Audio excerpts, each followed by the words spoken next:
You think you understand gravity? Step on a scale, see the number, that's your weight.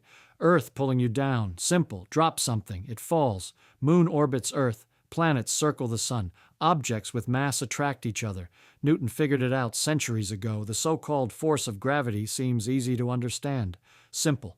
Even wrong. Not a little bit wrong, fundamentally wrong about what's actually happening, because gravity isn't a force at all. And when you finally see what gravity really is, when you really see it, the whole universe starts to look different. Let me show you. Stand up right now. Feel your weight.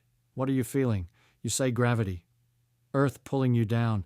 But think about the actual sensation. The floor pressing against your feet, pushing up. That's what you feel. The floor pushing. This mysterious pull everyone talks about. You never feel it. Not once. You only feel the push. Always pushing up, never pulling down. So where's this pull? And here's something stranger. The moon is falling toward Earth right now, has been falling for billions of years, but it never gets closer. Just circles. Always falling, never landing. What kind of pull works like that? A pull that pulls forever but never pulls anything in, and according to Newton, that pull happens instantly. Move Earth and the moon feels it immediately across 240,000 miles of vacuum instantly. How? What carries the message? What's the mechanism? Newton himself couldn't explain it. He called it action at a distance and admitted he didn't understand how it worked.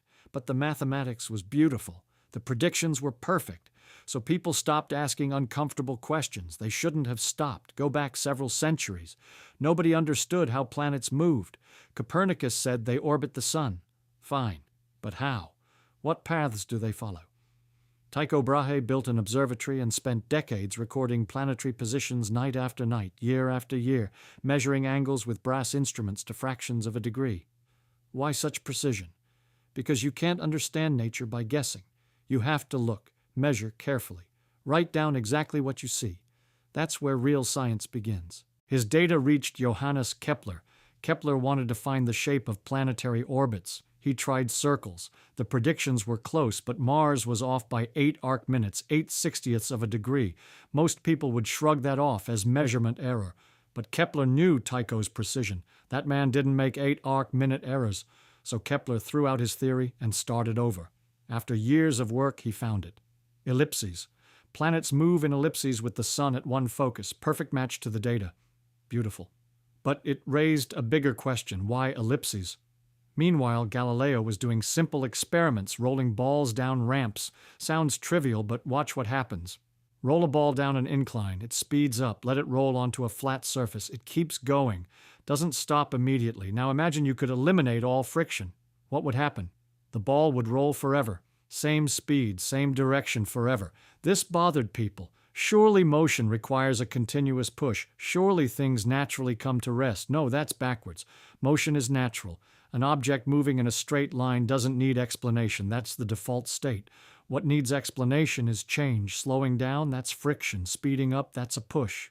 Changing direction, that's a sideways force. This is inertia, the first law of motion. And it creates a puzzle. Planets should move in straight lines. That's their natural state, but they don't. They curve.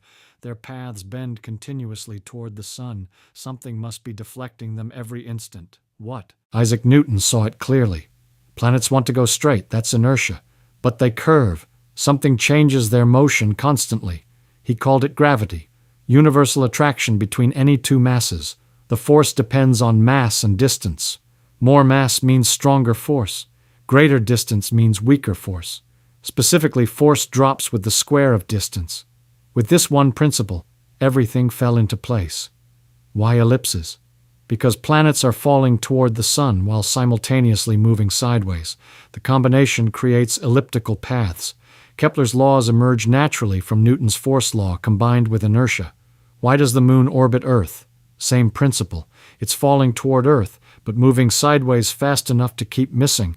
It falls around Earth instead of into it. Why does an apple fall? Earth attracts it. Same force, same law, just different scale. Newton did a beautiful calculation. He figured out how much the moon falls every second, how much its path deviates from a straight line. Then he calculated how much objects fall on Earth's surface. The numbers matched perfectly when accounting for distance. Revolutionary. The force pulling an apple is the same force holding the moon in orbit. Heaven and earth, same physics. With Newton's law, everything made sense. Ocean tides happen because the moon pulls on Earth's water. Earth is round but bulges at the equator because it spins. Comets return on predictable schedules because they follow elliptical orbits. Strange observations found explanations. Jupiter's moon sometimes appeared early, sometimes late. Turned out light takes time to travel. When Earth is farther from Jupiter, light takes longer to reach us. This led to measuring light speed for the first time.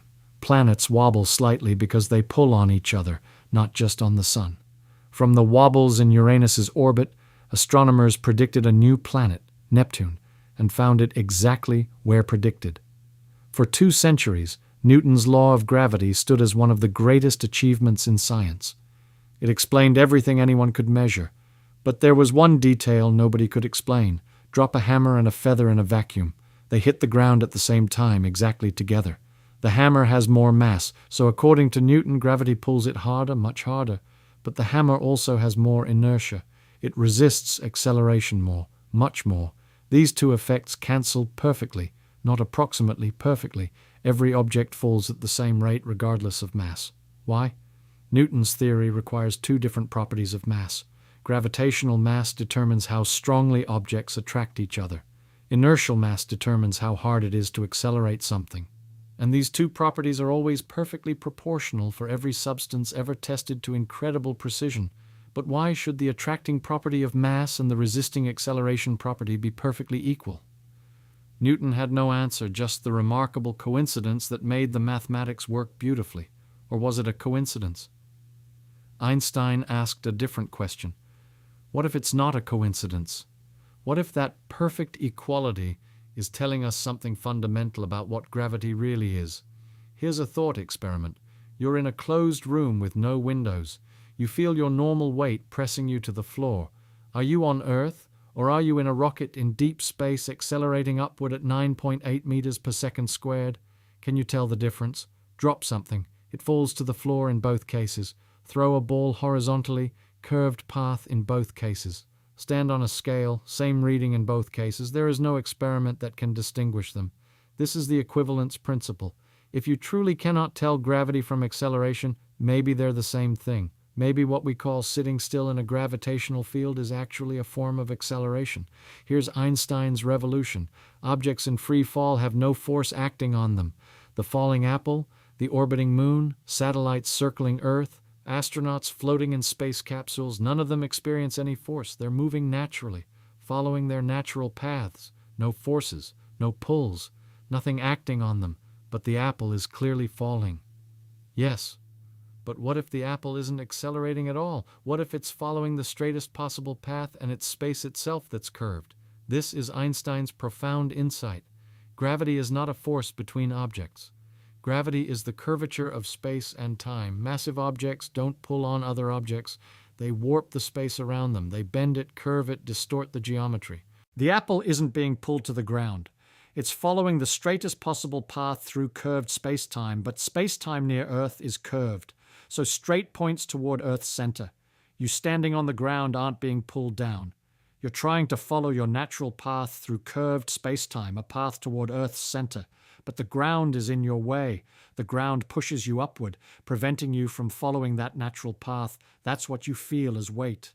Not gravity pulling down, the ground pushing up, deflecting you from your natural trajectory through curved space-time. Mass tells space how to curve. Curved space tells objects how to move. Space brings objects together. That's what we call gravity, not a force, but geometry. And that is far more beautiful than any mysterious pull could ever be.